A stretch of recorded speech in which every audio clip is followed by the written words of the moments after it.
last years of the 19th century that human affairs were being watched from the timeless worlds of space.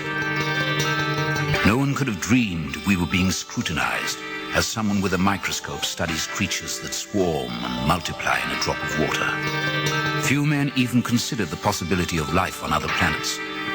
And yet, across the gulf of space, minds immeasurably superior to ours regarded this Earth with envious eyes. And slowly and surely, they drew their plans against us.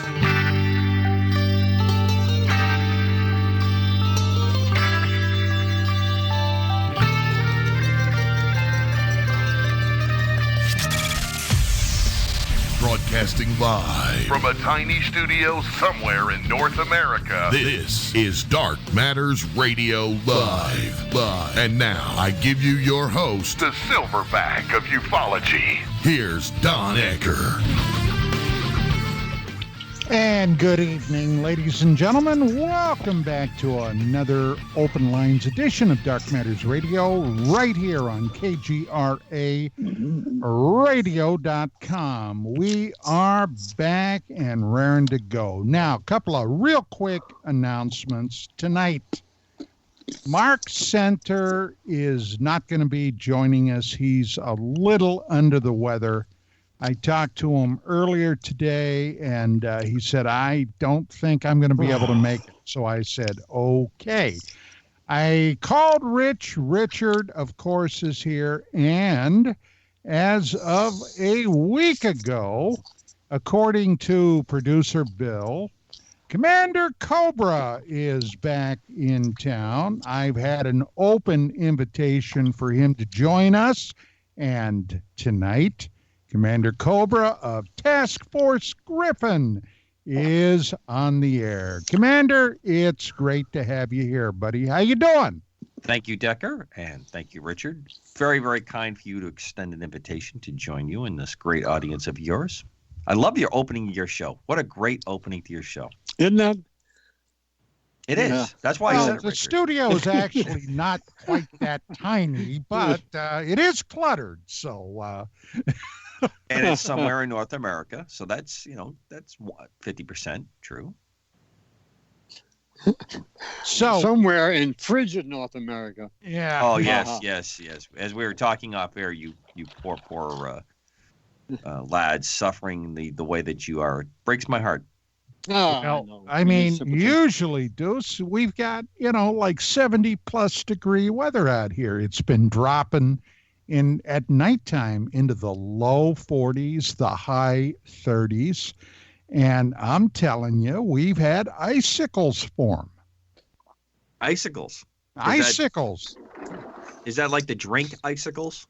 No, this is like icicles. Really? Now it's probably half my fault because our two dogs, all right, they're California dogs, little Joey and Miss Jade, and we leave our sliding door in our bedroom open, so if necessary, they can charge outside to do any business they may have to do. Now, Miss Jade, I'm not too worried about. She's not one that would make a mess. Joey, on the other hand, is kind of a knucklehead. So if I don't make sure that he can get outside, we can have a mess. So ergo, the cold weather comes in, and I wake up in the morning and I look at the thermometer, 59, 60 degrees, and I'm just shivering like anything. And this is where these reported icicles are occurring at 59 degrees? Exactly. Yeah. Exactly. Okay. Well, you do live in a wonderful state where many of the laws of nature and physics have been transmuted. So yes, that is true. That is oh so true. Yes. But it's coming to a state near you, Deuce, because it's going to be interesting to see what happens on Monday when the legislature and governor in the state of Virginia, back on the East Coast, decides to cancel sections of the United States Constitution. Incidentally, the very document I swore an oath to uphold and defend against all enemies, both foreign as well as domestic. And I'm just kind of waiting to see what develops from that. I find that an interesting point that you bring up. The motto of Virginia, this on the state seal. Anyone? Tell us. Sic semper tyrannis. Translates thus always Death to a to tyrant. Tyrants, yes. Right. And in their seal, they have a noble person putting down a tyrant. And good friend of the show, good friend overall, George Parry. He's been on the program. He's a former federal prosecutor, and he has a blog called Knowledge is Good. I'll put it into the chat room, but he's got a great piece on it, and he wants to change it to Semprece insultia superborum, or in English, thus always to arrogant morons. He wants that to change, and he's going to be down there doing some reporting. I'll put that article in there. It's interesting that you bring that up. Well, rather disturbing. I guess what bothered me the most out of this line is that the governor who just squeaked a win and the legislature just squeaked a win, and all the things that could be looked at in Virginia. They are using the term militias as part of the group that they're concerned about, which of course is a direct shot at the folks that are the militias that are going forward for, fighting for their Second Amendment rights in the state where they feel they have been unfairly usurped. Well, I read a story. I read a news story today where a state legislator in the state of Virginia said that all of those Second Amendment proponents are mentally unstable. Anybody watch The Man in the High Castle? Yes. There you go. Oh, yeah. I think that's a very good point that you bring up, Richard. For those that I can't remember the author, he's a great writer. It's Philip K. Dick. Yeah. Great man. The work. And I thought they did a pretty good job on that series. Me too. I'm in season 3, I think. But it's fascinating. It's like when you really look at what they're talking about and they show the way of life of the average person, it reminds me of Hitler's programs with family vacations and everybody's all, the family is the core of everything. And they look like America in the 50s. Right. Very much so. The way things have shifted since then are quite interesting, I think, in America. I think we've always kind of flirted around the edge of a kind of fascism, not authoritarianism, but, corporate, you might say, corporate controlled. My personal feeling is that it doesn't matter who's in the president's office. If they're not approved by the big bank central committees and stuff, they never make it quite to office. I think that, there's something overseeing, but giving us the satisfaction of feeling like we're in control. Well, to answer back to Decker's comment, the Constitution is what puts limits on government to keep them off our back. And exactly. we just seem determined to undo that the last 40, 50 years. We have just constantly are fighting to preserve.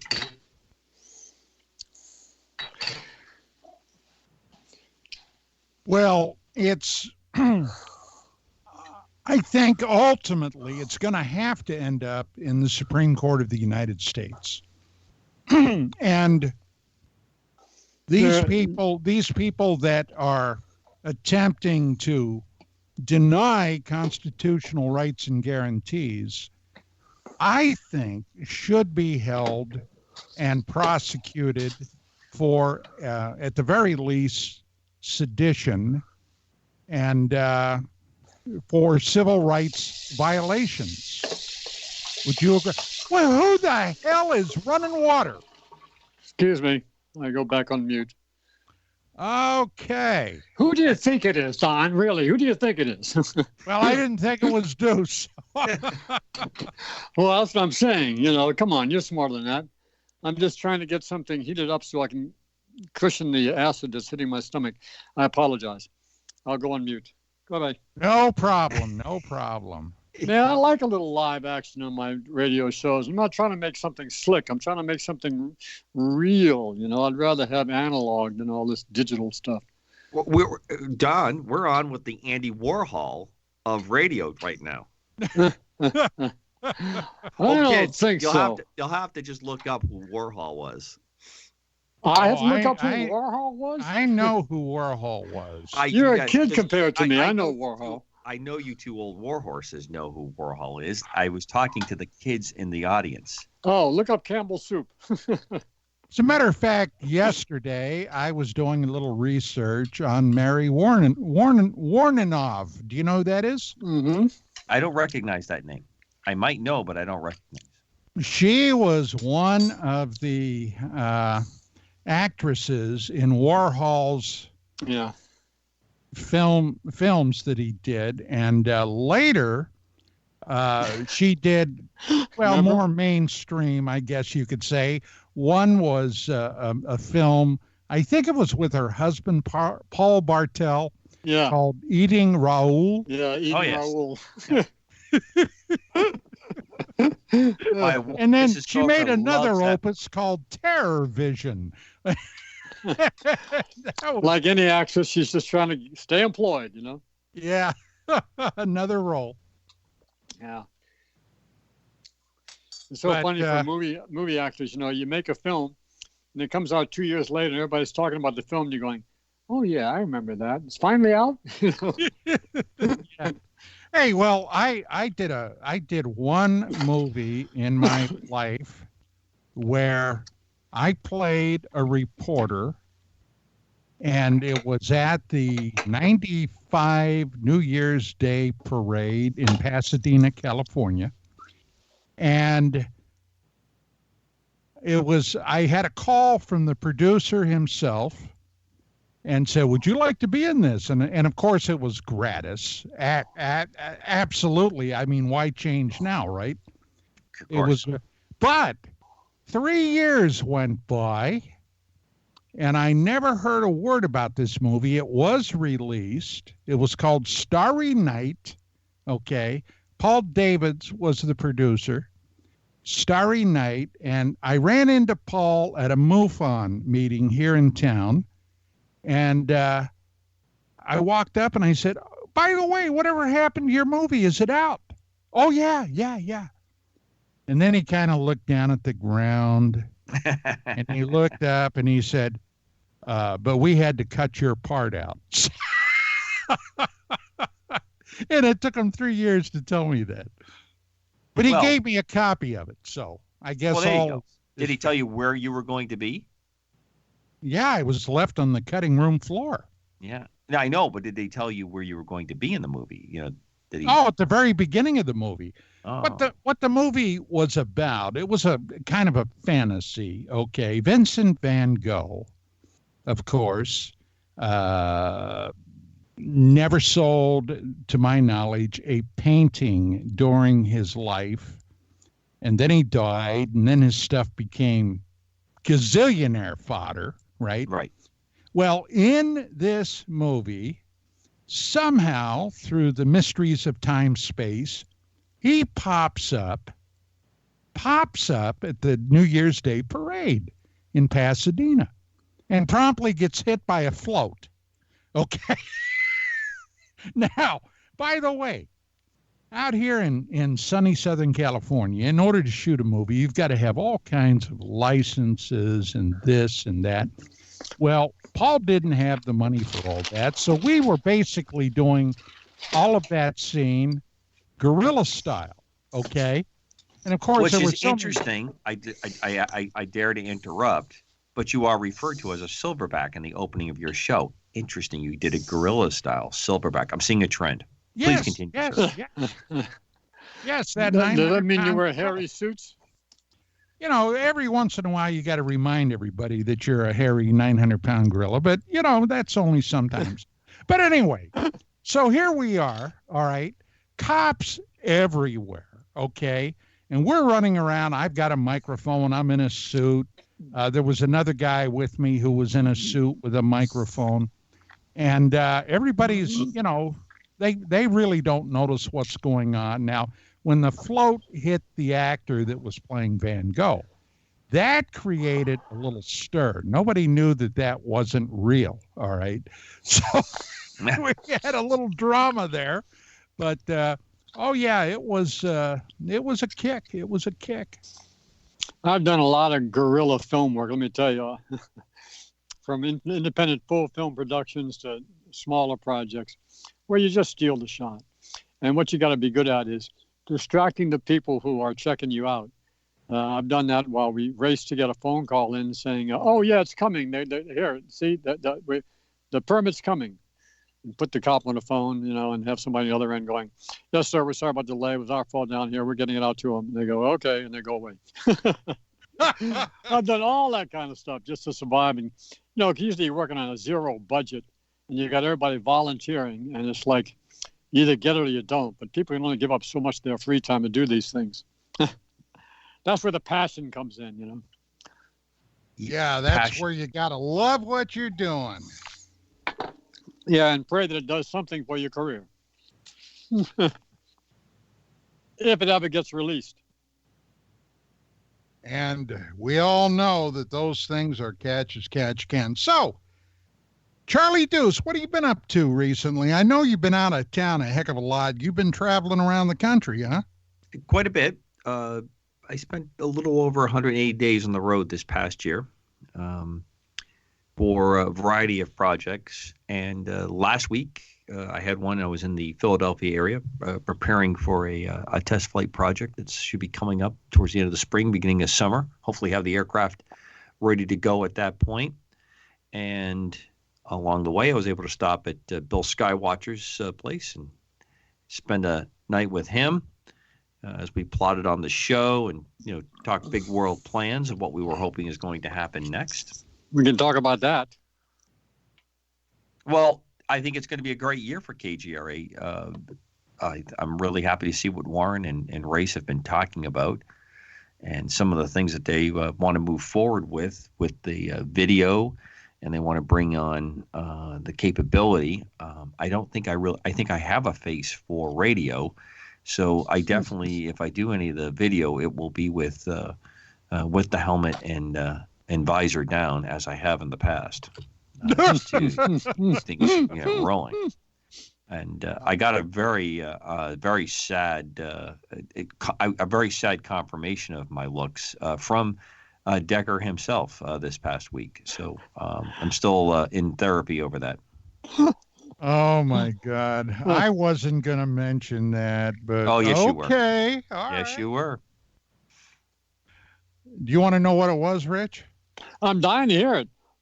Well, right after Vicky, you know, I brought her home from the hospital a couple of days later, and we were out of provisions, and we had to go out and do a little shopping, and I got a call from Skywatcher, right? So Skywatcher says, hey, there's somebody here that wants to say hi to you, and it was Commander Cobra. So we're talking on the phone. It's, you know, the picture phone, and the thing that Ma Bell had promised us for years and never came through with until cell phones. But we're talking on the phone, and I'm looking at Cobra, and and he put on his eyeglasses, and they were kind of halfway down his nose, and I said, "Oh my God!" And he kind of looked up, and I said, did anybody ever tell you, Deuce, that you resemble Chuck Schumer? And immediately his middle finger unwound. That was to adjust the glasses. Yeah. Yeah. So that's how you get that thing up. Oh, okay.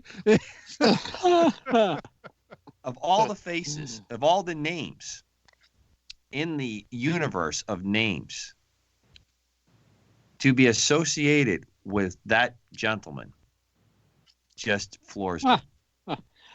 Here's the worst part. You want to hear the worst part?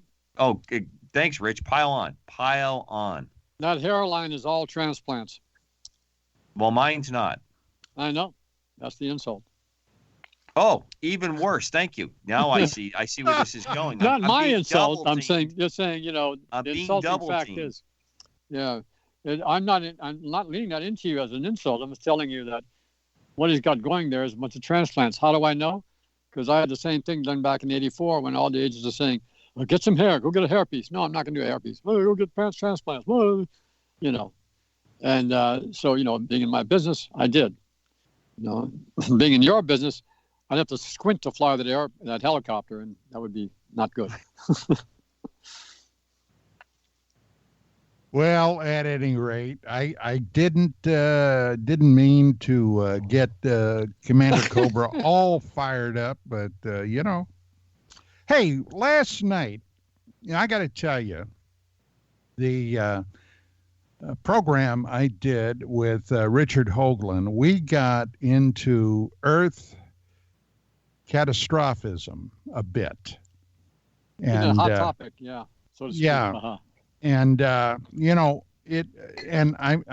don't know the reason for it, but I was telling him about that book, and I couldn't remember the exact title, and I could only remember the author's first name, but it was The Adam and Eve Story by Chant Hanna. All right. And honest to God, this morning, I got up at 3:30 this morning. My wife had not been doing real well. And she's been having a lot of pain. And at any rate, I said, oh, God, I got to go out in the kitchen and get a cup of coffee. So I went out and put on some coffee, and I was sitting down, and I was thinking about the show, and suddenly it hit me. The Adam and Eve Story, Chant Hanna. I'll be damned. It was. Didn't you say they found one unexpurgated version of it? Yeah, that's what he said.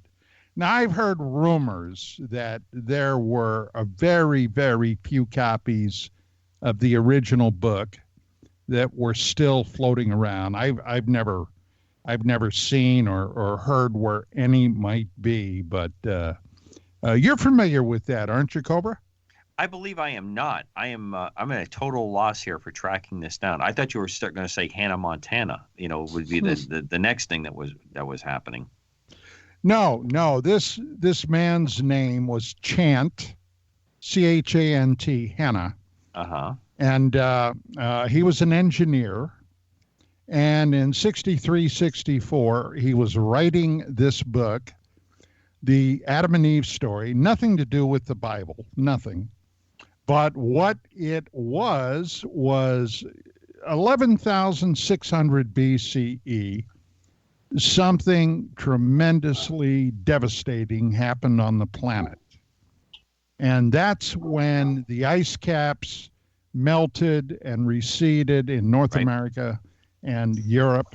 The oceans rose, gigantic tsunamis all around the globe. All the major fauna in North America, the mastodons, the woolly mammoths, the saber-toothed cats, all those creatures disappeared. And the peoples that were here, the humans, and they're collectively known by the name the Clovis peoples because of their beautiful spear points and knives that they created. They disappeared. And there is evidence all around that something horrible occurred in Siberia. My dad, back in the early 60s, bought about 40 or 50 years worth of old National Geographic magazines from my grandfather's brother, who had passed on. And he bought them from her from his wife, his widow.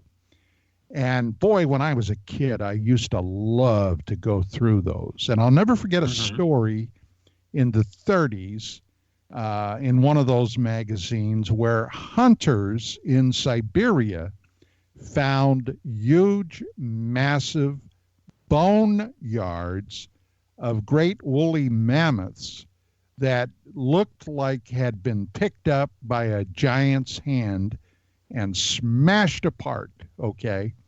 Well, they theorized, or the scientists theorized, that was done by approximately 1,000 miles an hour winds that picked up entire herds of these creatures and just tore them to pieces. And where did that come from? Well, obviously from this catastrophic event.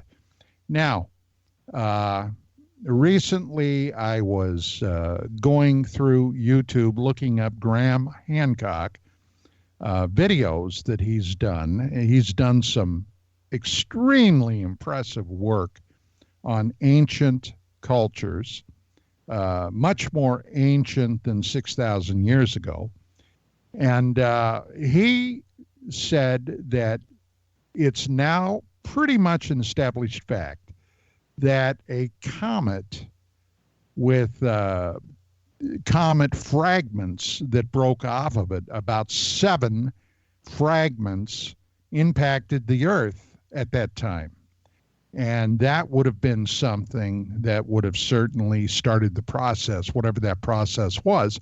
And this was in the exact time frame, according to the Greek philosopher Plato, when Atlantis sank beneath the waves.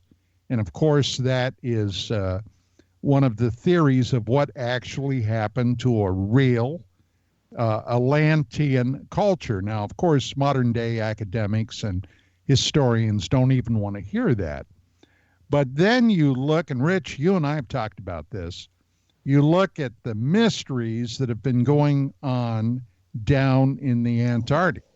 And this was something that Dick Hoagland and I were discussing a bit last night. And all the high-profile people that had gone down there, including the likes of people like Buzz Aldrin. And they even had people from the royal family in the UK visit down there. I forget which one it was, but at any rate, something was apparently discovered down there. And the speculation is that it is the result of relics from Atlantis. Okay, they had an outpost or a city or something down there. So, I mean, this stuff is very fascinating for me personally. I would just like to add that I met Sir Edmund Hillary in Antarctica in the late 90s. No kidding. Is that a fact?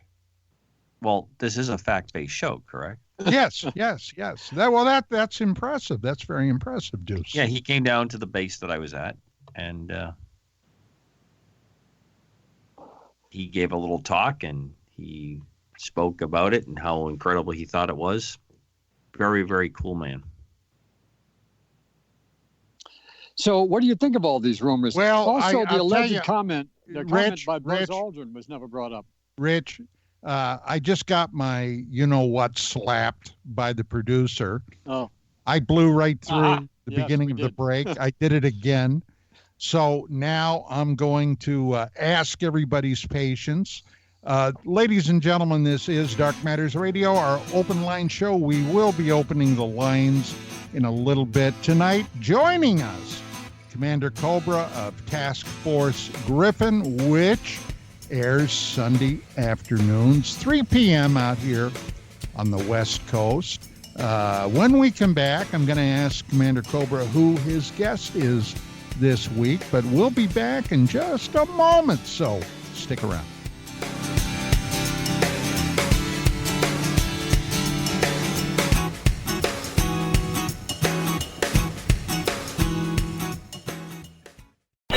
Okay, nurse, let's get this man to the ER stat. Right away, doctor. We see this every day. Heart attack or angina pain due to blocked and clogged arteries. Chelation can remove obstructions or blockages from arteries and help avoid painful and expensive surgery. Now there's Angioprim. It's a liquid oral chelation product that you take with juice. You start to feel the results fast. Angioprim increases blood flow all over the body, and that means more energy and strength to take on the day with less aches and pains. 60 years of research has gone into chelation, and Angioprim is the result. A safe and easy way to unblock your veins and arteries from buildup that slow circulation. Paging Dr. Jones. Please report to the emergency room right away. Log on now to angioprim.com. That's ANGIOPRIM.com. Or to speak with a trained consultant. Give Angioprim a call at 954-882-7221. That's 954-882-7221. Folks, this is very important information. What's to be said about CBD? AncientLifeOil.com. Our CBD is made from hemp and has 0.003 THC, which means this wonderful product won't get you high, no matter what amount you take. What does CBD do for the body? My hands are tied, but you can Google CBD benefits and be astounded. When you're finished reading, you'll want to log on to AncientLifeOil.com. That's AncientLifeOil.com. and purchase. Life is good when you feel good. People are tired of pain. People are asking for non-GMO organic products to help them with, you fill in the blank. Legal in 49 states, and again, our CBD is made from hemp. Ancient Life Oil is about helping people one by one by one. If you wonder how good the product is, the CEO takes it every day without miss. AncientLifeOil.com. That's AncientLifeOil.com. Have a great day. You can tug all day long on a carpet that's been glued to the floor. Then you hurt. There are many strong glues out there. Let's see, there's liquid nails and Gorilla Glue. You ever try to remove 3M 5200? That adhesive is strong. Then there's bathroom caulk, silicone rubber, adhesive tape, super glue, flex tape, and stickers. Graffiti. Scientists have come up with glues that stay stuck and can't be removed. Until now. Until Handyman Formula by DeBond. That's right. 95% of adhesives become unstuck when you spray Handyman Formula directly on them. Just spray, wait a few minutes, and remove. It's amazing. Most adhesives become unstuck when you use Handyman Formula. Visit DeBondCorporation.com or MCMaster.com. Call 561-575-4200. This stuff really works. Handyman Formula by DeBond, a great Christmas gift. You listen to us, and we listen to you. And so does the CIA. KGRARadio.com.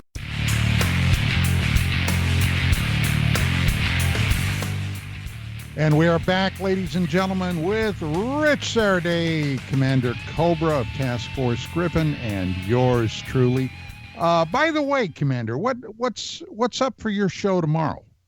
Well, I am very, very blessed to have tomorrow Dan Willis and Dr. Sala will be with us. And I believe Chris will be joining us as well. We're going to have a rather fun roundtable discussion for the 2 hours and taking calls at the end. So thank you for asking. You bet. What are you going to be kicking about?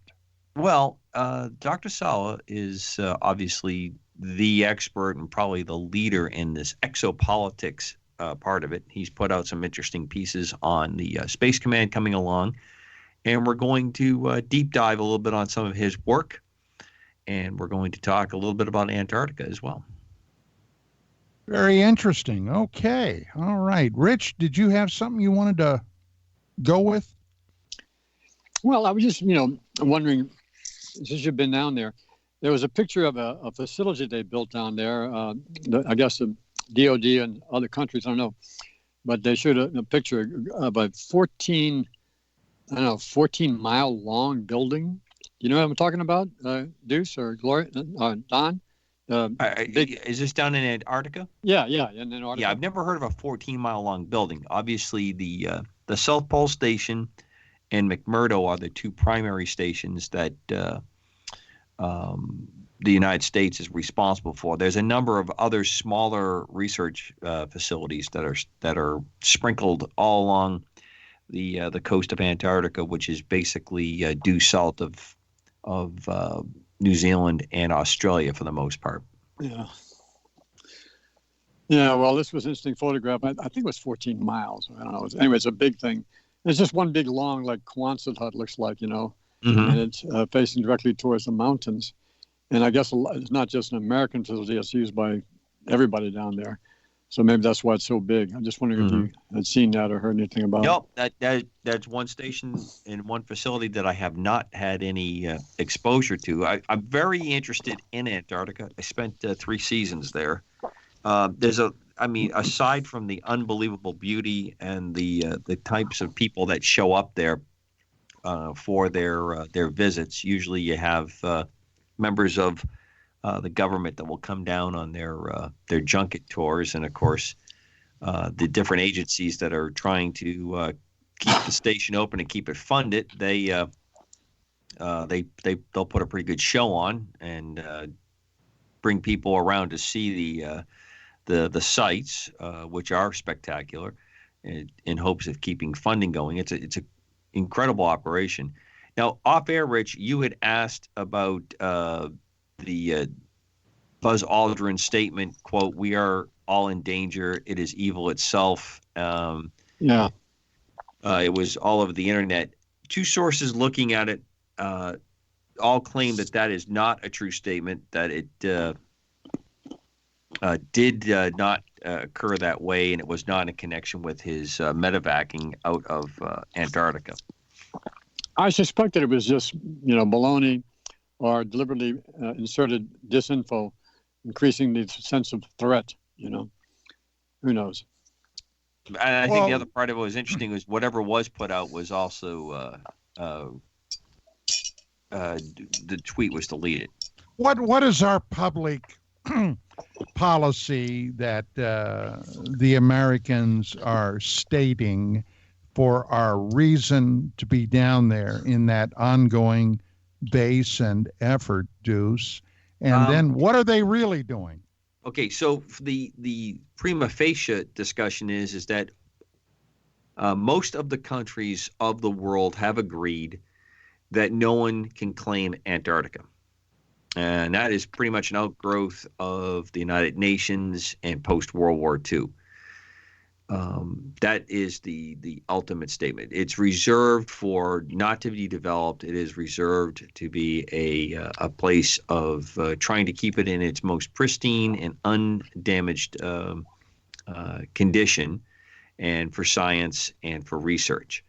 And there's quite a bit of research activity that goes on with different theories that they try to explore there by studying different types of marine life and the way it sets up so close to the continent and the marine life and the animals that are involved in surviving. You can do a lot of study and come up with theory and some kind of test and measure. Now, that's on the face of it.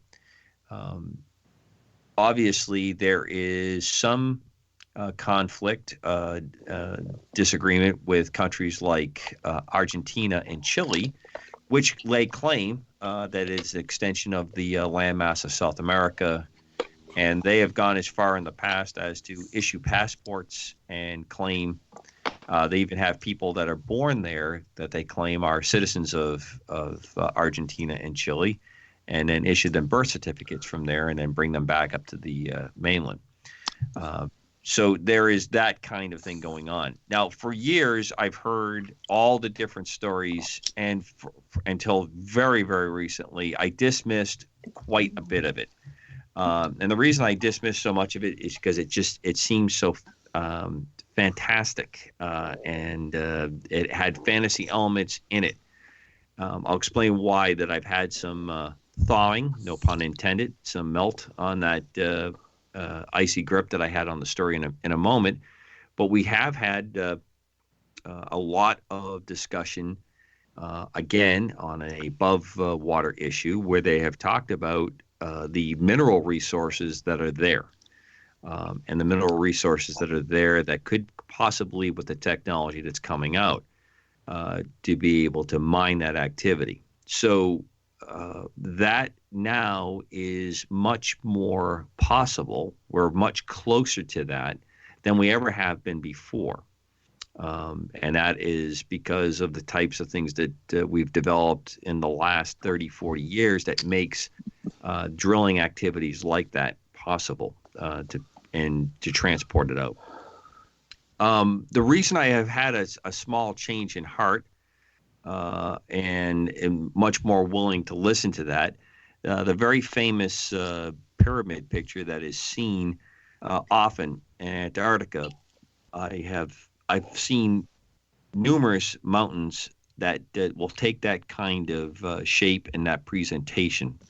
And I've dismissed that many times because they were mountain ranges. And if they are as big as people claim they are, they would have to be almost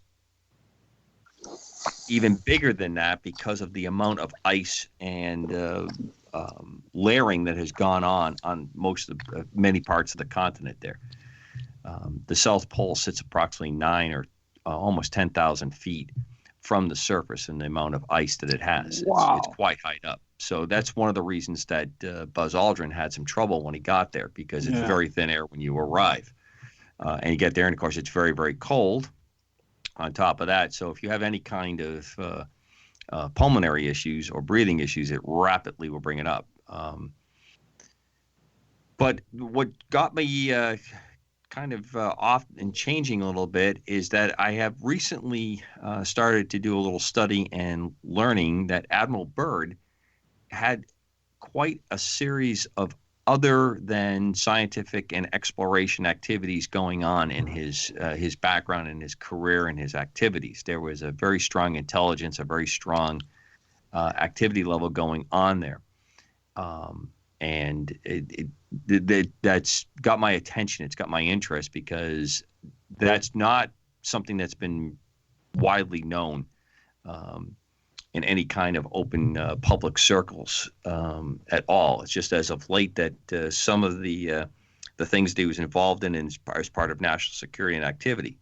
I will say this, Antarctica is the near perfect place for a lot of the purported activities to occur at, but it would take an incredible engineering feat to pull off. It is not a easy place to operate in any sense of the everything is at the incredible extremes. What about all the rumors and all the stories that have come out about observations of unidentified aerial phenomena? That has been floating around for decades. Sure. What when you were down there on those 3 different seasons, did you encounter anything like that, or did you hear any chatter about anything? Never did I hear any part of that ever really discussed. So for the most people that spend their time down there, the vast majority of people are down there when it's near 24-hour daylight. That's the season. That's the prime operating time, and that will probably start occurring the November time period going to about February. So that's when the vast majority of work is done, and this work is done in the work is done in large blocks of many, many years and many seasons. There is a group of people that do stay and they winter over. Not all the stations will have people stay there. Some of them are way too small to do that. I did have a good friend that wintered over, and his experiences there, he had nothing that was in the phenomenon side of it. It was very difficult to get outside the buildings. The conditions were just harrowing. High winds. It's actually a desert. It's quite arid in comparison, but the snow and ice that does move around, and what mixes with the edge of the ocean on the rim of Antarctica is where a lot of this activity comes up. But he did have a couple nights that, which is near 24-hour darkness for part of that summer, our summer, their winter. And he said that the nights that they were able to get out and suit up and be able to fight back that cold, but what they were able to see in the night sky was spectacular. And for people that live in the upper parts of Canada, places like Greenland and Alaska, those activities, the phenomenon that you see in the sky is amazing. And I did ask him if he had seen anything that just didn't seem to fit or match, because there's very little air traffic, there's very little activity that goes over that part of the world. There's just no reason for it, and there's not very much satellite activity. He just said that the night sky was something that he'll never forget. It was like nothing he'd ever seen before. And you think about that, there's no exterior lighting that you're dealing with. So that part.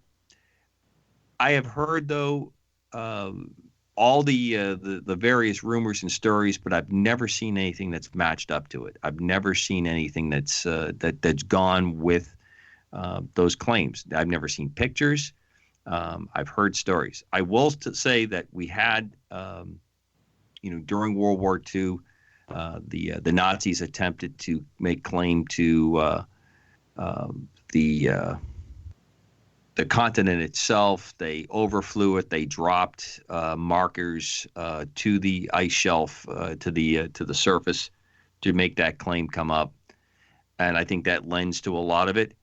But I am no longer someone who's going to. I'm not going to be one that's going to say that nothing else has happened. I did see Lib in the chat room mention, well, what about before it was ice? The interesting thing about parts of Antarctica is that I was with scientists and they showed me petrified wood that's there. There are valleys. You'll be flying over an area with lots of snow. You fly into another valley, and it's like being in Arizona. Cold, but it's like being in Arizona. And there was petrified wood. Other scientists that I had flown and done work with and gone into other areas were showing me where meteors that had come down and hit the ice shelf, and they were digging them out and studying them. So there's a lot of interesting science activity that went on there. And there is an untold history of what Antarctica was before and what it was in different periods. It's like what you're talking about on the scale of the geological time scale, that there could be things there. The areas that people talk about, though, with the amounts of ice that have piled up on top of it, I would be amazed if anything has survived that level of pressure that's been put on top of it. But it would be interesting to see that. What about all the restricted areas I've heard about down there, Deuce, where they just, quite frankly, will not allow anybody to go to? Do you have any info on that? Yeah, there's two parts to that. There are cruises. But again, what leads to a lot of this, Decker, is that the UN and this treaty says this area is off limits. So immediately people are interested to go there. And they want to restrict people from going there because they don't want them to damage it, and they also do not want them to get stranded. It is a very inhospitable spot if you're not well prepared. Very few private enterprises have the resources to successfully go there. So the places that people do the touring are usually areas that can get close enough and get to one of the bases. In the case of McMurdo, we had many tour groups that came through that were part of a Russian ice-breaking fleet that was in that part of the world that had the strength to get through the ice, to get in a position. They had their own little helicopter, and they would fly people in.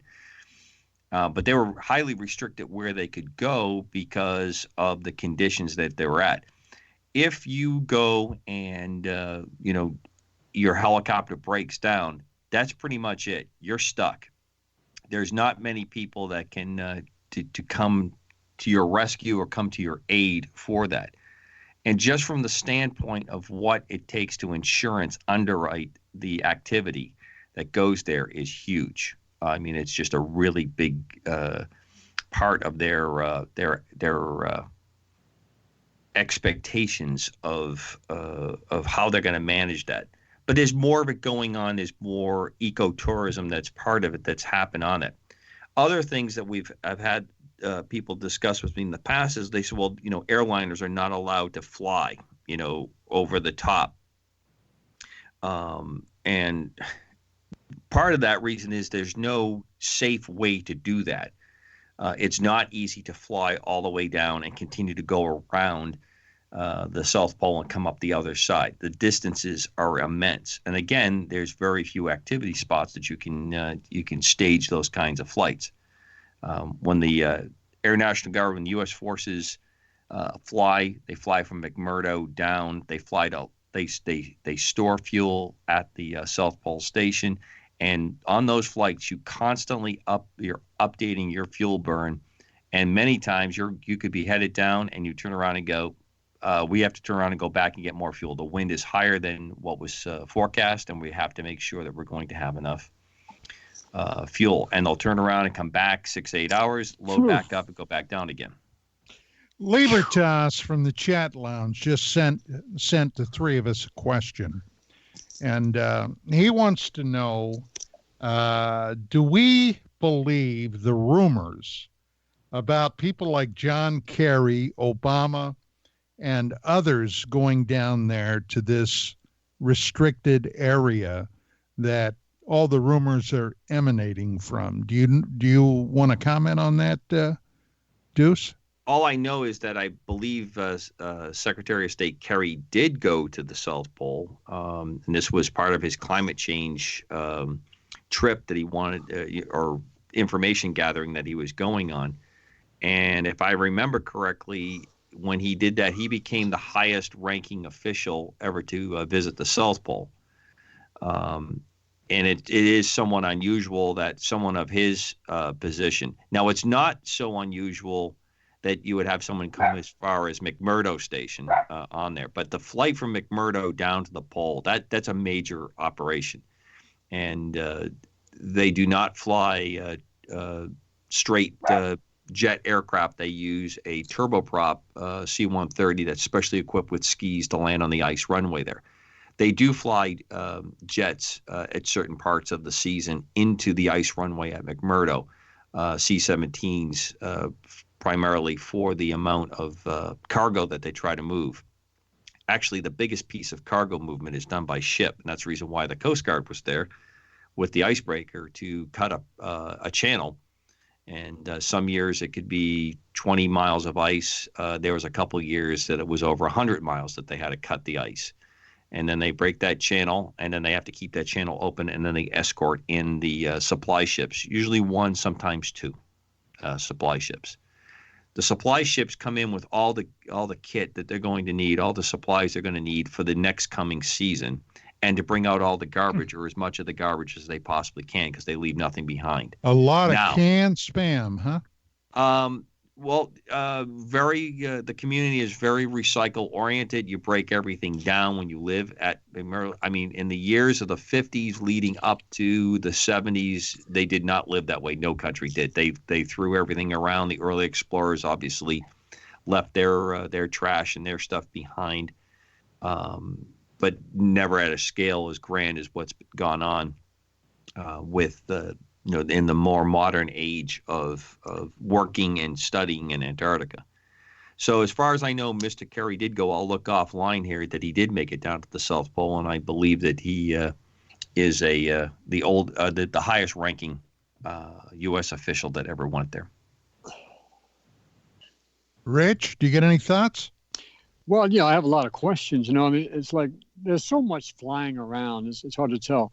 And as far as like the exotic aspects, or that, something evil down there, or remains of an ancient civilization, I think, whatever's going on by our owners, I won't say our rulers, because our rulers are also owned, I think, by our owners, that if what was found down there would destabilize or give people the impression that we're in some kind of like end times. You guys talked about this last night, you and Rich Hoagland, about, the chaos that would ensue. And having lived through the last 20 years, and especially the last 10 or so, we see how polarized people are and how crazy it's getting. It's like maybe they anticipated all of that as far as keeping the secret of the UFO, because you can't release a little without releasing a lot. Like my impression of the Navy Tic Tac is that I would not be surprised to find out it's ours. It would not surprise me. I'm not saying I know it or think it's like it just would not surprise me. And here, looking over that area where the underground base is off of Santa Monica, between Santa Monica and Catalina, between Malibu and Catalina. Now I'm looking straight south. I can see Catalina Island when it's clear, and I have seen and Don was with me one time, but wasn't outside when it happened. It was when we had dinner on your birthday out at, remember? Out at... oh, yeah, sure. At Roy's Hawaiian Fusion, which is on Topanga Canyon Boulevard in the San Fernando Valley. And I'd walked outside to get the car and have a cigarette. It was beautiful. It was a little before sunset. The light reflecting off those shiny kind of mirror-covered modern glass buildings had a beautiful hue to it. Being a cameraman, I love what we call the magic hour, when that light is just so ideal, and you see it used in all the commercials and everything else. I've been up before dawn getting all set up for those shots many a day, both as a cameraman and as an actor, to get and sunset the same way. But the point I'm trying to make is I'm looking out there, and all of a sudden materializes a large emerald green light, and I mean bigger than the brightest star in the sky. Bigger than Sirius, brighter than Sirius, much more magnitude. And it's kind of blinking wildly, not going off, but just getting more intense, less intense. And it just sits there, and it sits there, and then suddenly it moves slowly to its right, at arm's length, about a thumb width, stops again, does some more blinking and blinking and blinking, and then it moves again about 2 thumbs to the right of that one, and stops, blinking and blinking. And then it very slowly goes straight down and disappears behind the Santa Monica Mountains. Okay, I gotta cut you off there, Rich. I'm sorry, but we're at the break. Ladies and gentlemen, when we come back after the break, I will be opening the telephone lines. I'll give you the number on the other side, but stick around. We got a lot more coming with Commander Cobra, Rich, myself, and your calls. So we'll see you in a moment.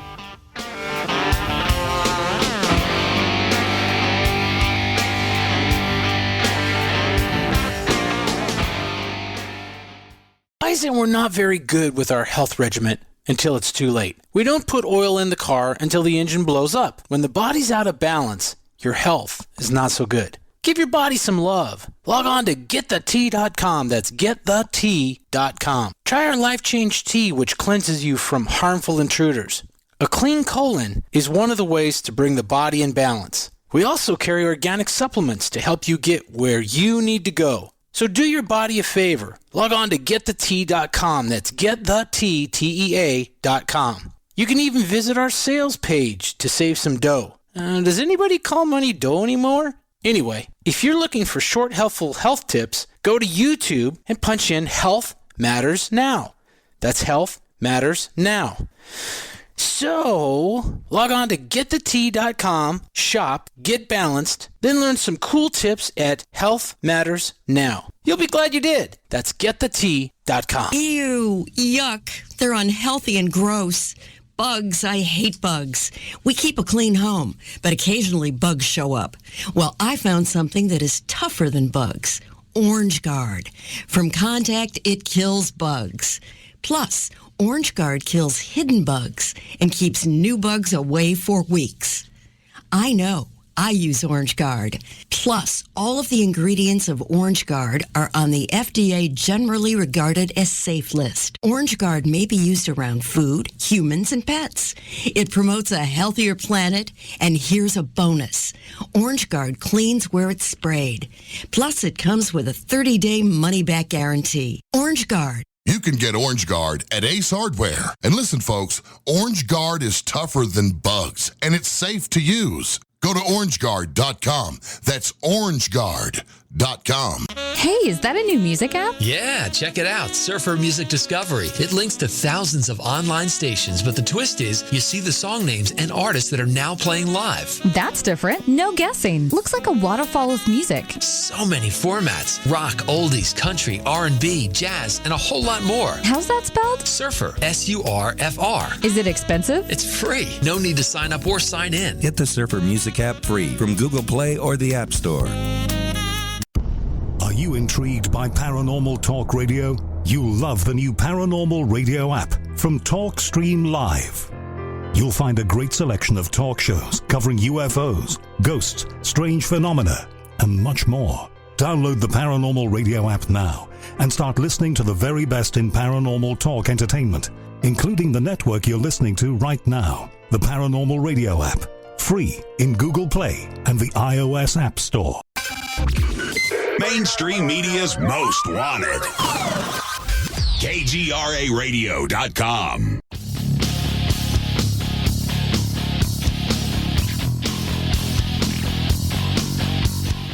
And we are back, ladies and gentlemen, with hour number 2. I am going to open the phone lines. If you would like to call in about anything you've heard tonight or in other shows, you have questions, remarks, comments, give us a call at area code 855-472-5483. That's 855-472-5483, or conversely, 85 KGRA Live. And all of that is courtesy of the Paranormal Radio app hotline.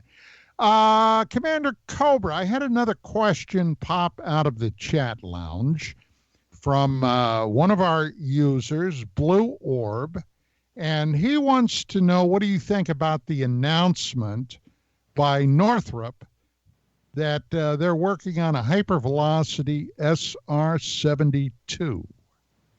So I just threw a picture into the chat. The SR-72 is projected to be an unmanned Mach 6 capable aircraft, and it is based on the SR-71 success, where the greatest stealth is speed. And I would say, Don, that the chances are better than 85% that a lot of activity that has been reported in California, Nevada, is this aircraft flying and on its test runs, or maybe even a combination of operational tests in the Val. There's no doubt, if it follows the path that the SR-71 did, I don't think it can. I don't think it can, and I'll make sense of this in a moment. I don't think that the times that we live in, the new media that we live with, will permit it. The SR-71 flew, I would say, almost 10, 15 years before the Air Force and the government even confessed that it existed. And when it did, then it was still under wraps for many, many years for for the technology that was involved. And I believe that branding also allowed it to invoke quite a bit of its own mystery as well around it. In the event of an emergency, warfare or something similar, do you think they could strap missiles or other ordnance on that thing? Well, I think it's interesting. Again, a great question that you posed there, because the original concept of the SR-71, the A-12, as it was YF-12, that it was put together on, it was designed to be a bomber. But there was no practical munition that they could drop at those speeds and altitudes, literally having to drop the weapon someplace over the continental United States to hit then the Soviet Union, was signs of things that were going to go on, plus other things that had to be activated to make that work. So there could be change in weapons technology. I would think that it would probably not be as much as what it could do with a munition as much as it could offensively be able to coordinate activities and be able to be a specific strike asset, intelligence asset in a particular spot. The reason aircraft like this are very important or critical is that unlike satellites and unlike other airplanes that fly at much more conventional speeds, this aircraft has the range to get anywhere. You could map the entire Soviet Union, all of Russia, in 33 minutes, if I remember correctly, with the SR-71. And that was using the types of technology that were prevalent through the 50s, 60s, and 70s. Right, right. So that ability to put that's the reason why the U-2, the Dragon Lady, is still needed, even with the unmanned assets that are rapidly starting to supplant the mission, to pinpoint an aircraft into that kind of altitude over the position that you want as a comms link, as a eye in the sky. Those types of activities are critical, as you said, in a contingency or an emergent situation that comes out. So it would not surprise me in the least if the SR-72 is flying. I would find it a little bit interesting that the various people that are producing the aircraft are starting to slip things out. They're trying to say that the capability is out there. That's usually a market share kind of thing that they're going after. But it's also, I think, a sign of the times that have changed. I do not think the SR-72, unless it is used in a very, very specific way, will remain undercover for very long. There's too many pressures. Okay, I have another question about that, but we've got some phone calls. So let me go to Massachusetts. We've got our old buddy Libertas, and I think he's got a question or something. Yeah, Lib, how you doing? Very well, Don. How about yourself this evening? I'm doing fine. My wife is not, but I'm doing all right. Yeah. So, but you get to give her baths, Don, so you're doing okay. Yeah. Hi, Cobra. Hi, Rich. Okay, Don, so I called to publicly ask a favor of you. And before so that's how you operate. That's it. Hey, just be happy that he called your show. He never calls my show. That's so it. Just be happy that he's graced you with his beautiful voice on air. So, Don, let me first ask you, are you aware of a program called the Five Continents Forum, sponsored by and paid by China? No, I am not. Okay, let me just give you a little bit of a description. Apparently, in 2018, sponsored by China, they're developing an organization called the Five Continents Forum. Now, members of the forum will be from 35 countries. They met in the fall of 2018 in Moscow, Russia, for their first meeting. They at some point during the meetings, they established what they call articles of association. So it's the rules of the road for the organization. Now, China is funding it, and they are building a facility in Hezi, China. And it's my understanding that's where the Chinese president's wife is from, and she's very interested in ufology. Now, it's very, very difficult to obtain information regarding the program. There is a half-hour video available. In the first part, they go through the history of ufology with the United Nations. And that's only about maybe 8 or 9 minutes of the entire video, which is 27 minutes. I have a link for you with a video, and I have a link you can go to and download the Articles of Association, or I can also send a PDF of the articles. Now, specific to the Articles of Association they've developed, they use the terminology, scientific, economic. An interesting one is interplanetary civilization, space exploration topics, and things of that nature. I'm very surprised that in the United States, with all these alleged ufology experts, just ask them, and I don't mean you, not a peep has been uttered about this thing. Now, I can't find anything out because in 2019 they actually met in China.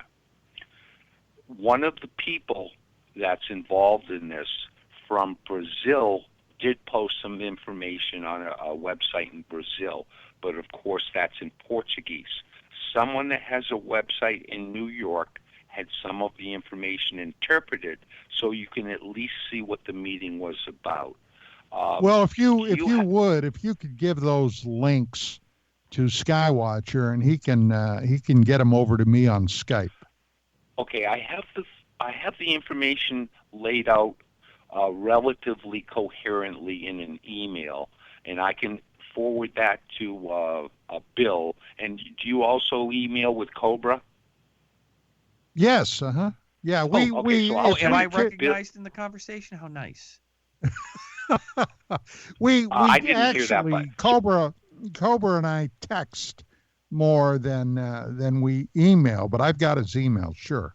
Okay, so I'll send it to Bill. He only and thinks Cobra. he has a an quick email. question It's a for you. Dropbox. Do you know Donald Schmidt, a ufologist in the U.S.? Don Schmidt, sure, yeah. Okay, now he is the U.S. representative.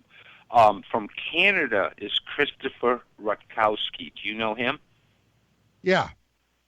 Okay, so maybe you can ping a couple of those guys. And would you do me a favor? Would you get back to me if you can find anything out about the program? Well, of course, sure. Okay, great.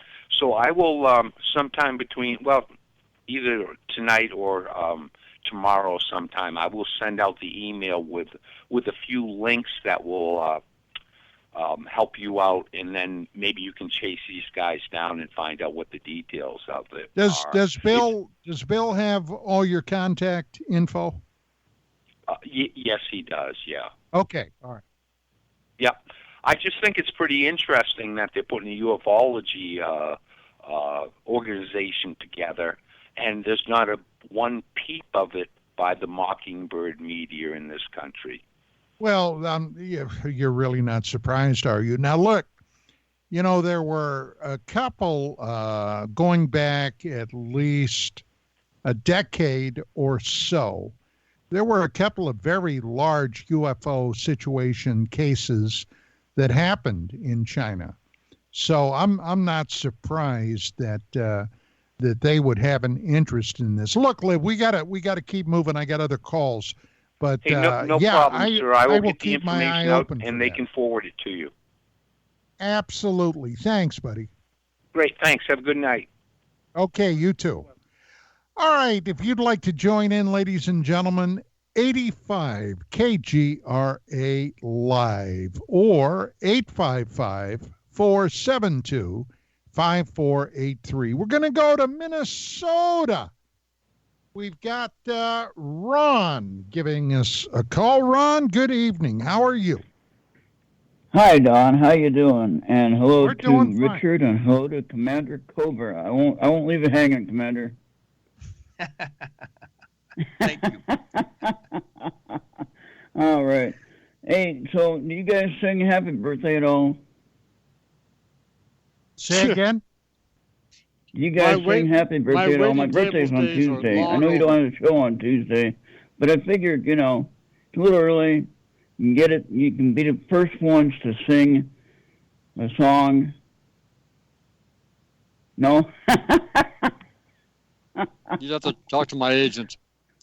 Yeah. If you want to introduce singing into this, Ron, you've got to have your people call my people, and we'll work out the arrangements.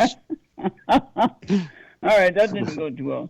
Anyway, what do you think about the level of disclosure for this year? Is it going to happen?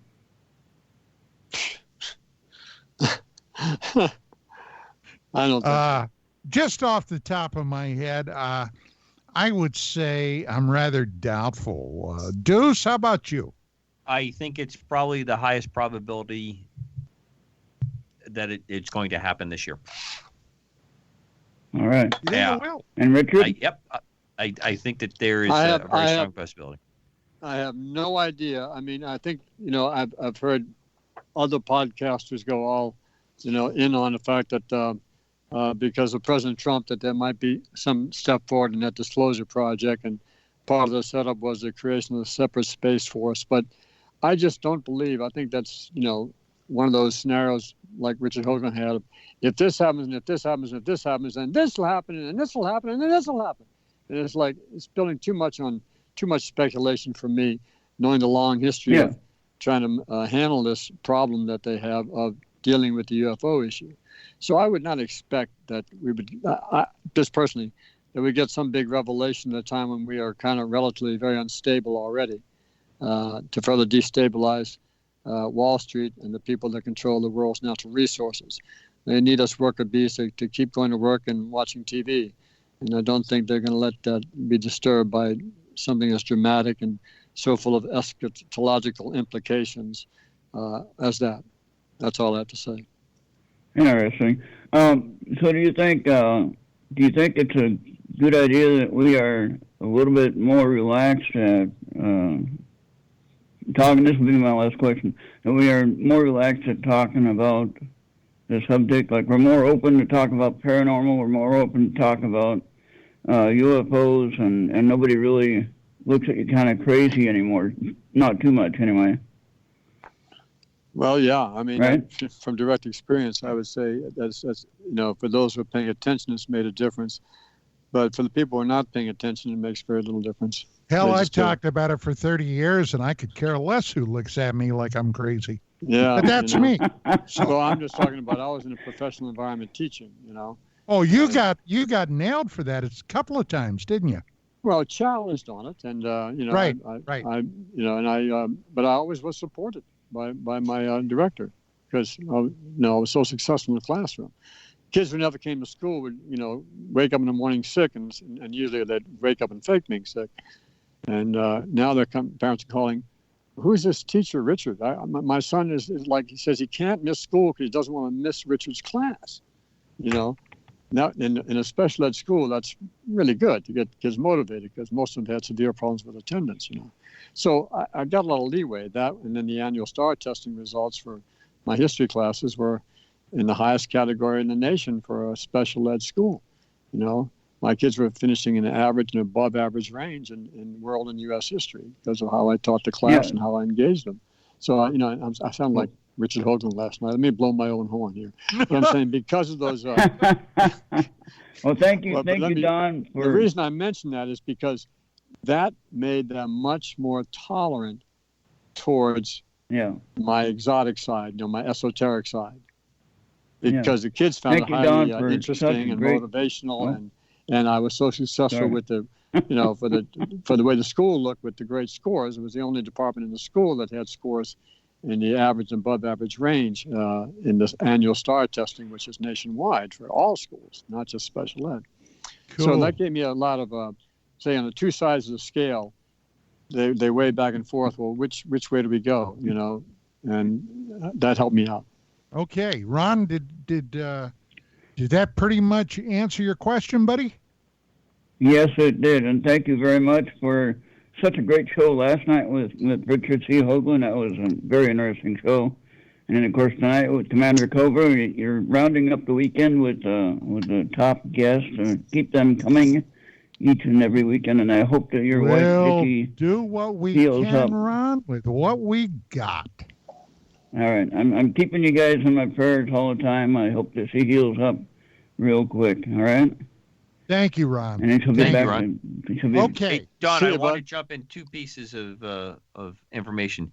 Yes, it was sir. interesting when Lib was talking with you and Richard, and not me, that he did mention that he talked about China and Brazil. And it's very interesting, given the scope of the conversation tonight, that China built Brazil's doubled in size Antarctic station. It just recently opened.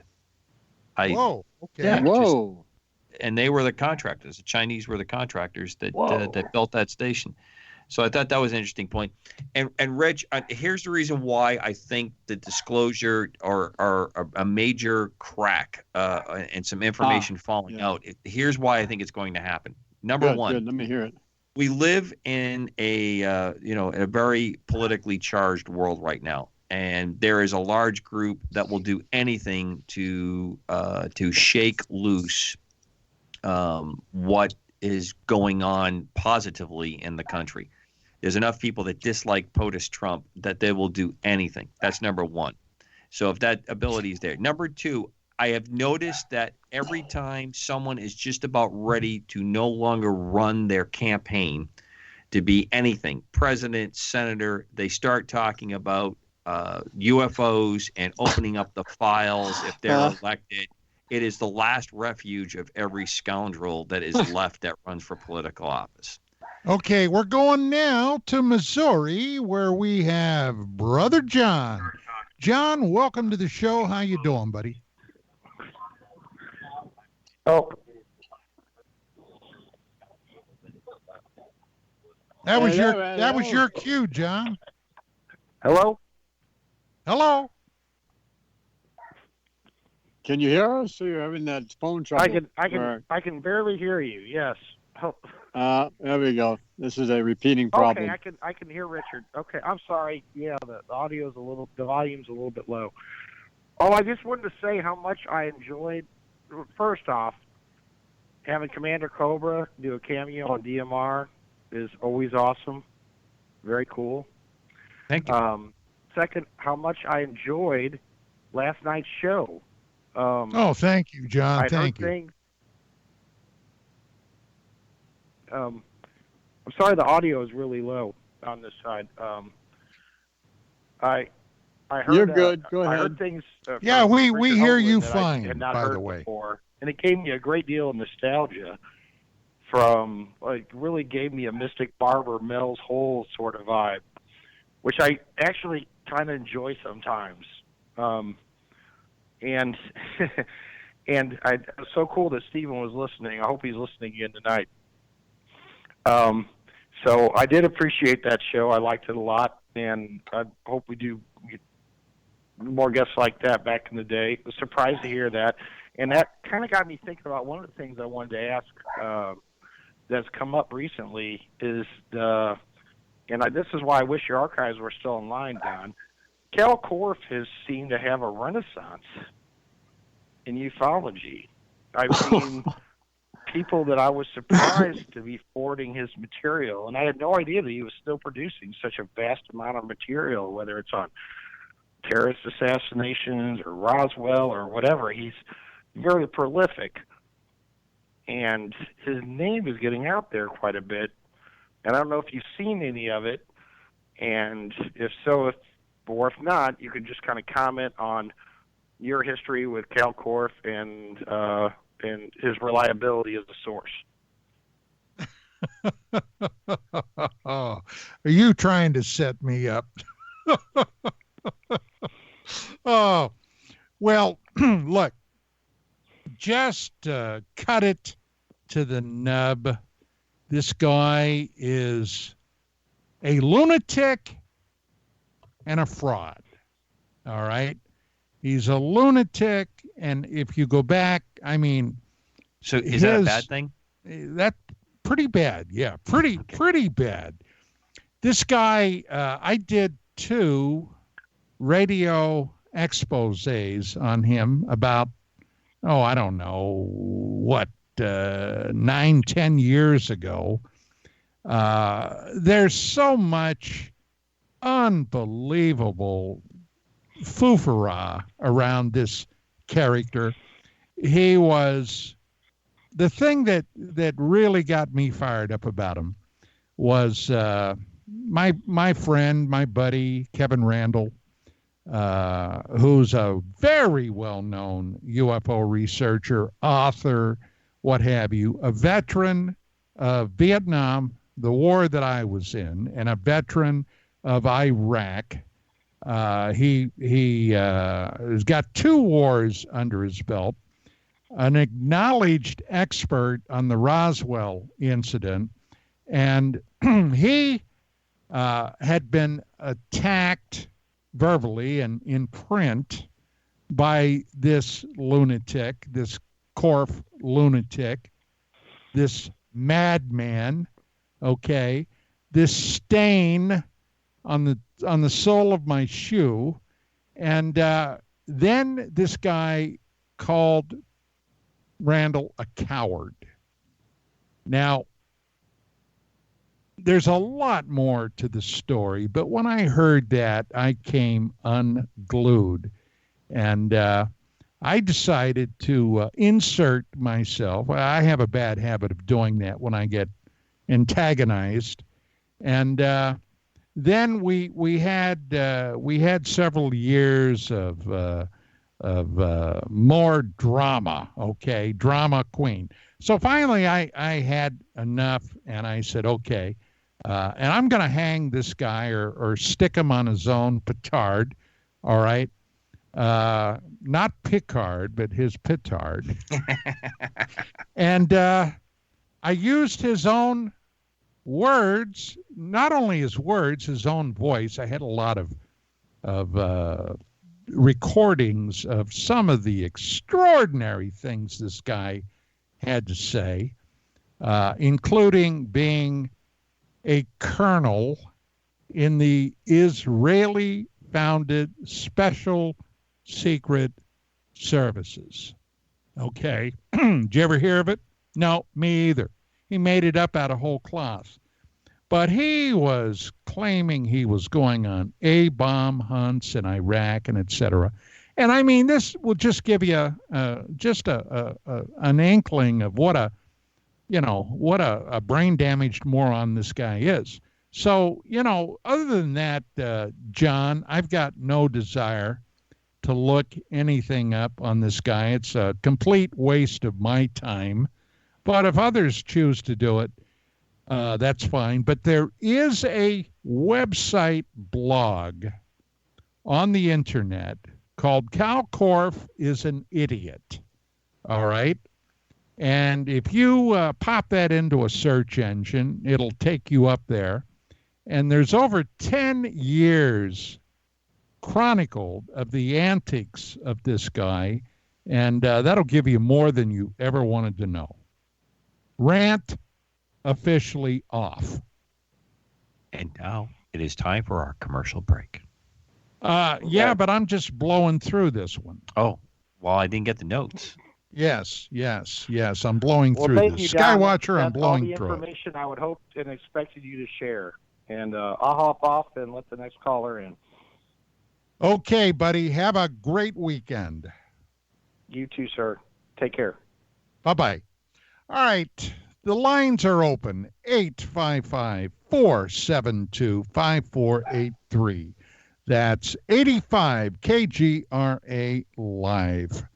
Actually, I had more to say there than I originally intended to. See what happens? My wife's always saying this. Drop a quarter in me and I'm off and I'm running. I don't know. Deuce, do you got any suggestions about that? About you going on a rant? No, I love it. Yeah, sure. No, I love you going on rants. Oh. Well, that's one of us. I mean, actually, there are plenty of people out there that are, crazy. And Richard talks about this, I think gives great linking to this particular. Those are the people that are going to capture attention. That's the people that the press, the media, seem to always put up front. The ones that that make all these crazy claims, they have all the fake biography, and it's all part of the standard operating procedure to just continue to dissuade or to make the argument. I think that's starting to fall apart. I think that is the programs like yourself, what you've done over the years, but you have a long history of doing that kind of work as well done, of calling people out. It just didn't happen a lot. It happens a lot more now, and people do have, when we're not often some part of the nether regions of the internet do have the ability to uncover fact and jump right into the discussion. That's a big change. All right. With that being said, one of your guests tomorrow night has been supporting a couple of, in my opinion, total frauds. One guy by the name of Corey Good, a super soldier that was removed from his bedroom one night when he was a young kid, sent to Mars, became a member of the Martian Armed Forces, fought aliens, stayed there 20 years, and then they brought him back the same night that he left. And now he's talking about his years of service fighting in the Martian atmosphere. Now, I had him, Michael Salla, on my program. I asked him about that. I mean, it's in the archives. You can hear it. And the bottom line was I never got what I thought was a good answer. So I just let it drop. But, that's one of the problems in this field, Deuce. When you have people like that, or the guy, Basagio, who, went to Mars with Barry Obama, our former president of the United States.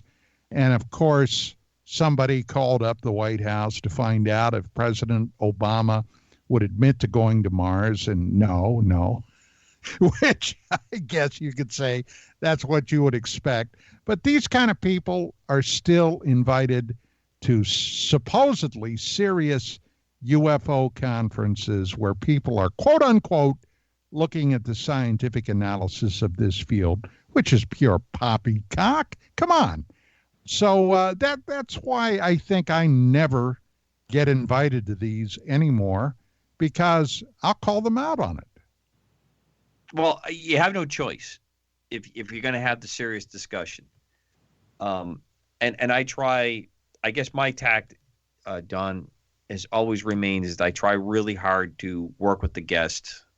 I try to talk about, if they go into an area like that, I try to go down a path, at least trying to be respectful and trying to understand. A good friend that's been on the show,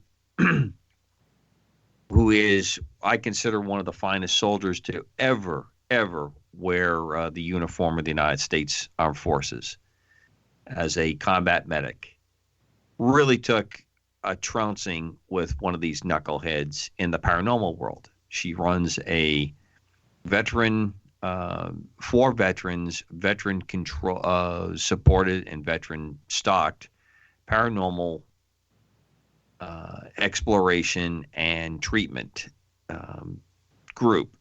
And she crossed swords with one of these kinds of knuckleheads who at one point claimed a number of awards, uniform, and start poking around.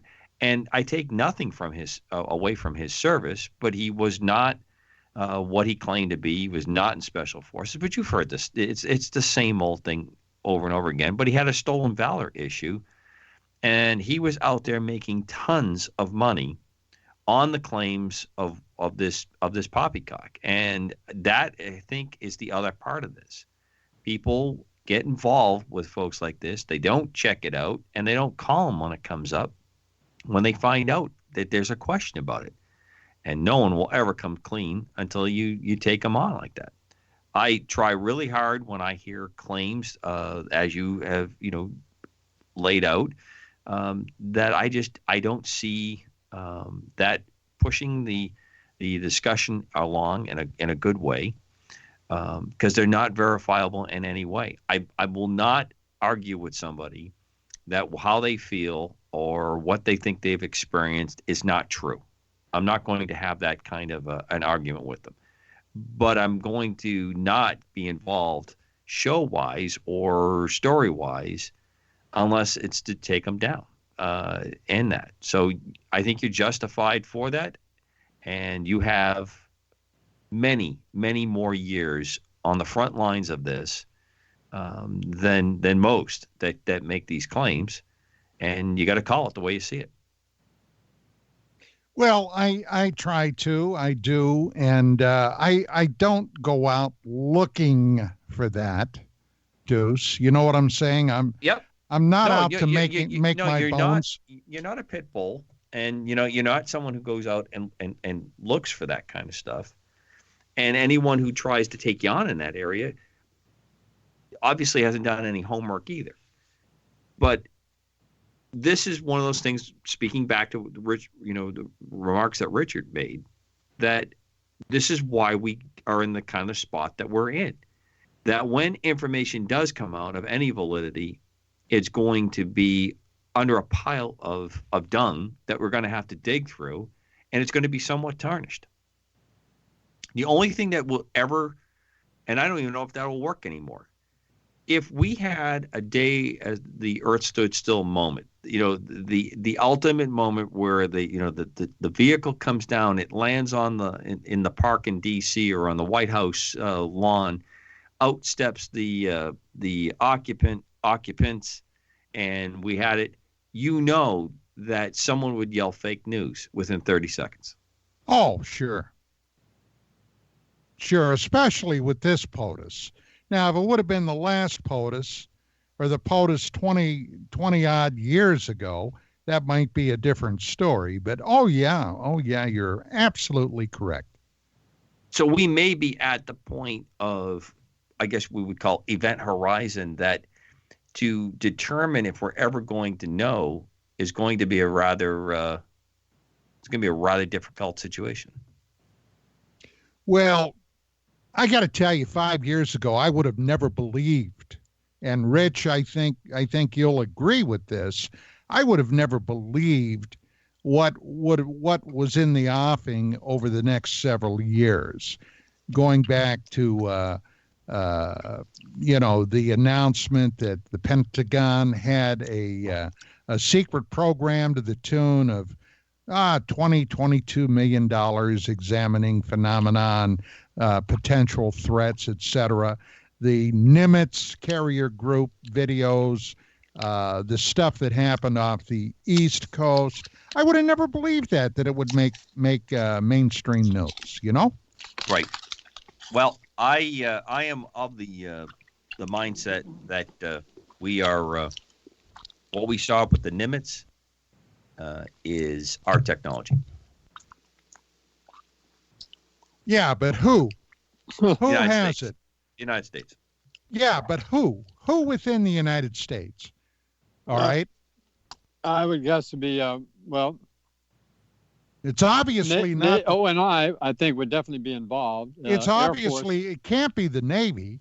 All right. Why not? Here they have this group out there conducting training, and suddenly these inexplicable objects show up. Nobody's in on the know. Of course, they were in the know. Wait, John, you don't know that. So you're making a statement that I'm surprised, because there were people in the know, and that has the perfect lineup. Think of the activities you did in Vietnam, and you're telling me you think the rest of the big Army units around you knew what you guys were doing? No, they didn't. No. So if you're going to test out this technology, and you're going to play and see what you can pull off, this is prime time to go do that. Prime time. It fits perfectly the more you look at it. I think this goes back. This is a Rendlesham type moment, and I'm convinced Rendlesham's the same kind of activity. Well, I don't know. It could very well be, because I sure as hell was not there. So I can't speak with certainty. The Navy just put out a request for a patent with a very strange case where the Navy secretary or the undersecretary on the technology side went back and forced that to make sure that the technology, which is on the precipice of being disclosed, that the Navy and U.S. does not have to fight with someone like China if they hold the patent, because that would be a case where China would be following the patent law when they don't follow the other 364 days of the year. Well, it'll be interesting to see how this trade agreement that the current administration just signed with the Chinese may affect some of this intellectual theft that they've been doing forever. I actually believe that that's on the next phase, Don. I don't think there's very much that is covered on the intellectual theft on this particular part of the agreement. That is in the next phase. This was to get them to shift money into buying, and for them to start to straighten themselves out so that there is no longer the stigma associated with them of being a currency manipulator. I think the dream that they had that their money was going to become the alternative standard to the U.S. dollar pretty much died about 18 months ago when this president said, we're going to fight you. We're going to fight you in a way that you're not used to or prepared for, and that we're going to use the tariffs. Yeah. And there was a lot of people that crapped all over POTUS Trump about the tariffs, and he was dead on right on what he did. Do you see what else the Chinese are apparently exporting now? Is the list of what they're not exporting. No, what they are exporting. What is it, Don? This new inexplicable flu virus, which apparently has already hit Japan, and the people at our borders are scanning for it now, anybody coming in that may be carrying it. I think the fear is that it has the potential, if it got out of hand, that it could be a pandemic. This is apparently some very potent stuff. And unfortunately, we do not have any vaccine for it. No. None whatsoever. But, I get my flu shots every year.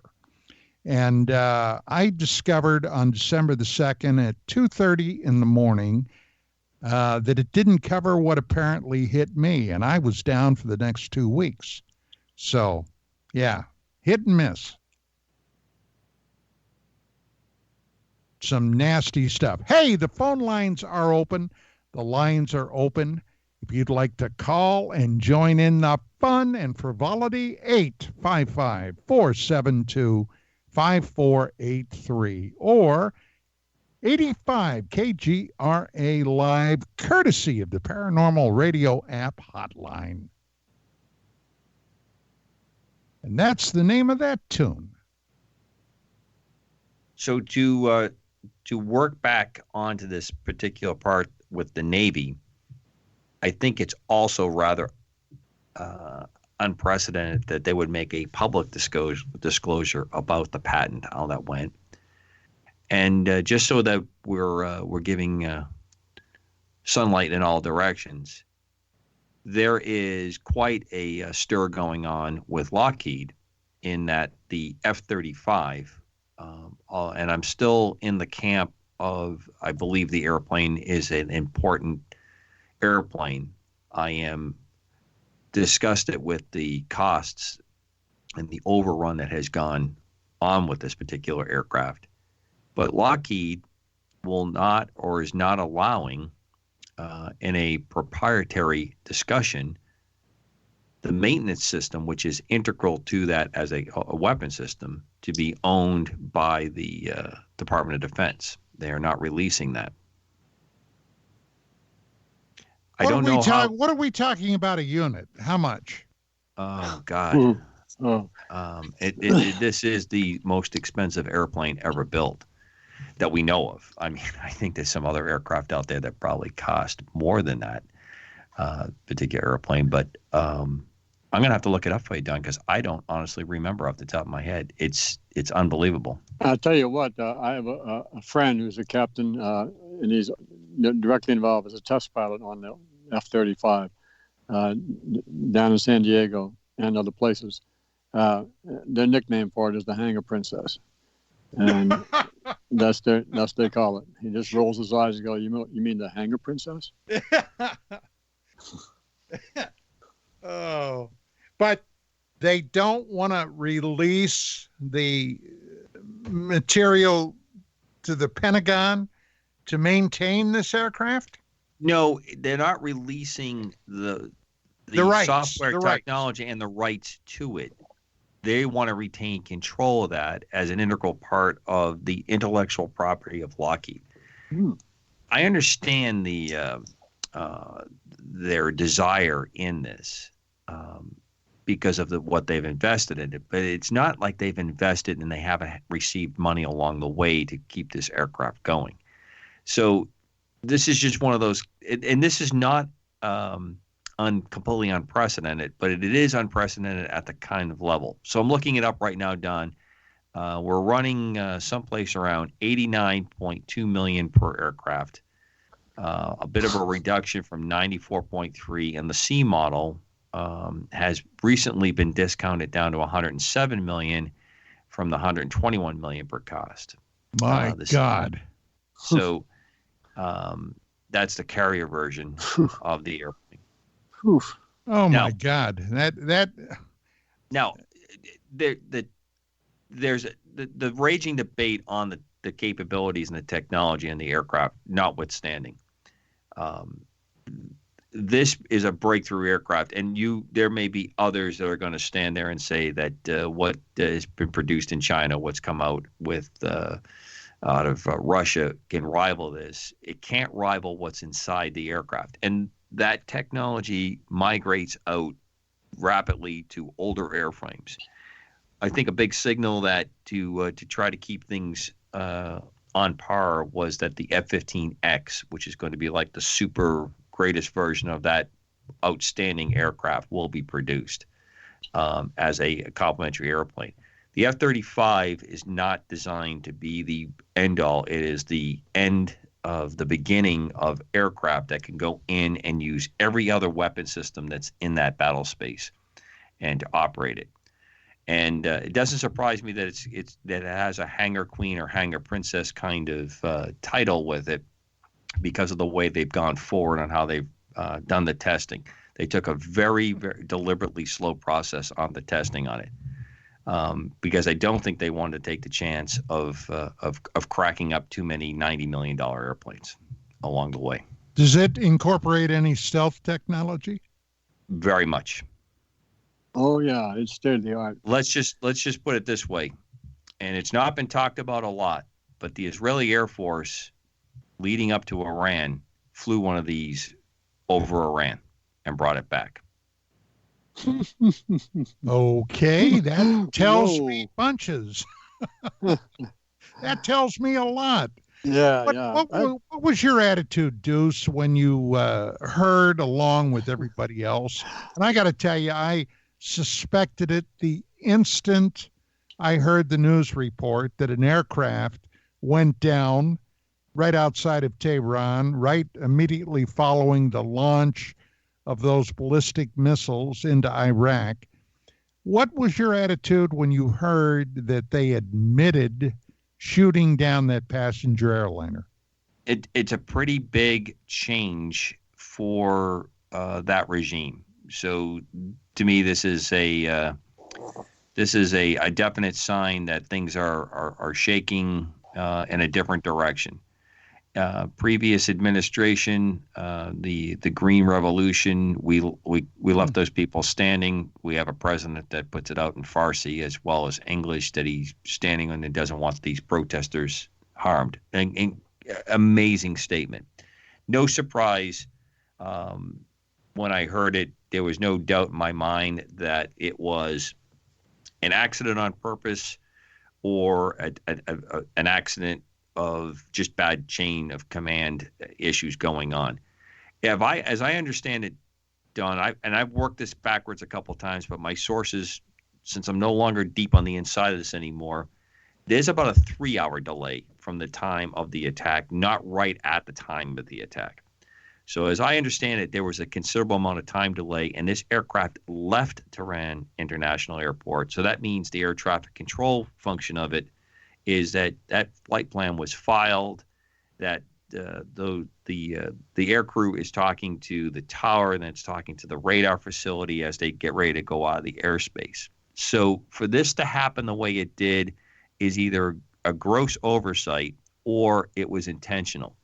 The gross oversight, I believe, is what we're going for now, but with the deep dive that I took in the last 4 days, They call them the Windsor Five. There were a number of Canadian citizens on that airplane that are Iranian by birth or Iranian descendants that have been fighting for the freedom and the liberty in Iran, and is now, and unfortunately, dying in the news. But it has been talked about at great length that may have been an intentional shoot down to stop these individuals who were possibly leaving with information and more discussion that was going to hit the airways and force an overthrow of that regime.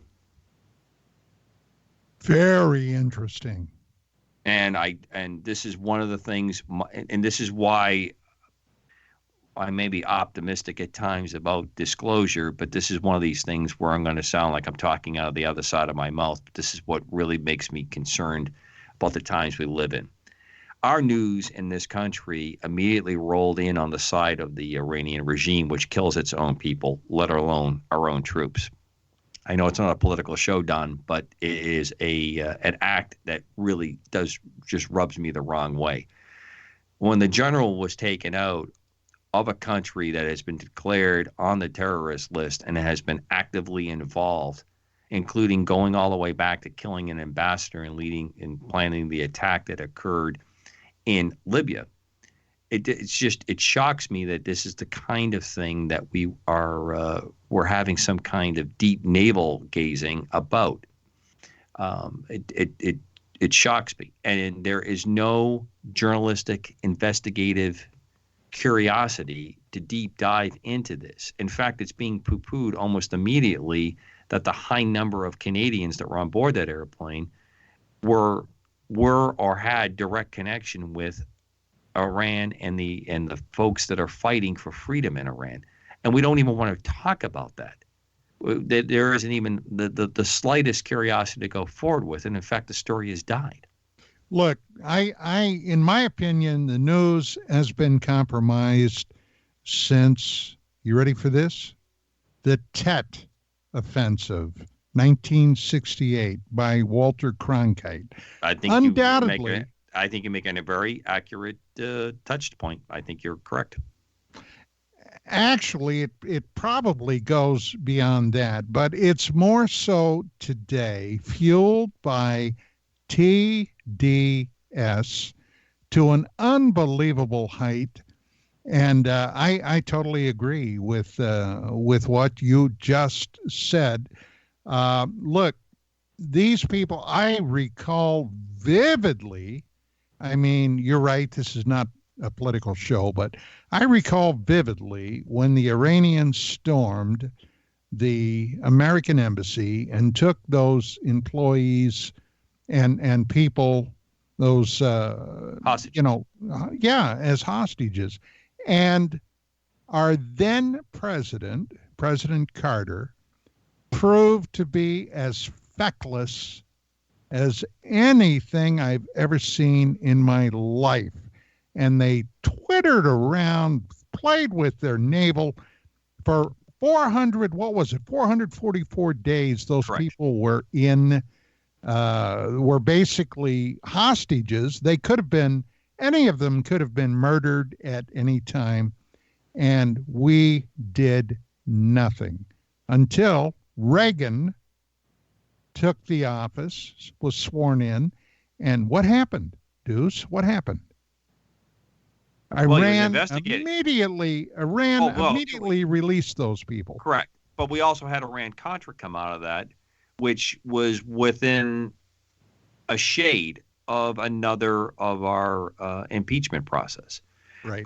And the reason I bring all this up, this is the kind of controlled mayhem that is going on in the world of journalism, where they've picked sides.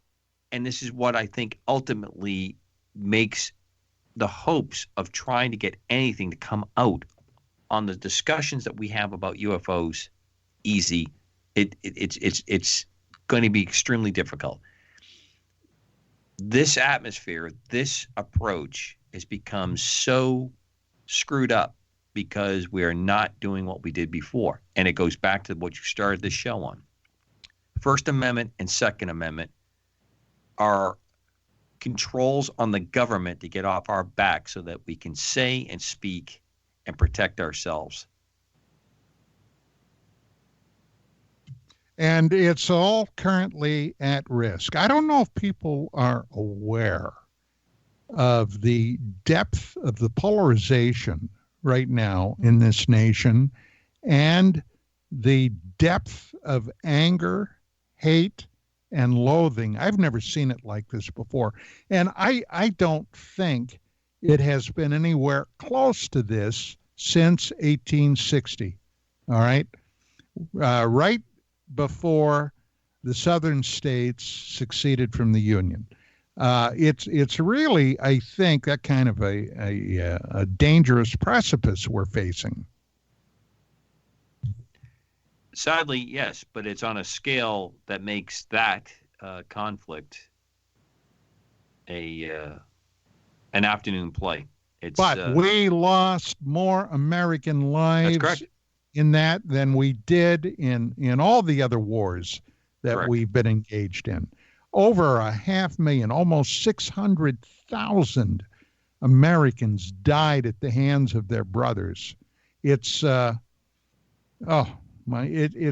makes me weep when I think about that. I grew up just 2 hours north of Gettysburg, and that, you know, my whole time when I was a kid growing up, it was still talked about, Gettysburg, like it just recently happened. I've been to Gettysburg a number of times, and to think of what transpired there is, it to this day, and I'm serious, it brings tears to my eyes. I agree, sir. And guess what, guys? We are at the end of the road. Ladies and gentlemen, it's been a great pleasure tonight. Commander Cobra, thank you so much for joining us. Actually, you have to thank Mrs. Cobra for giving me the kitchen pass so I could come on tonight. Okay. Send my regards. Rich, thank you so much, brother, as always. And we will be back in 1 week. So in the interim, keep your eyes pointed up, keep your ear to the ground just to get a hint of what's happening. And we'll see you then. Good night.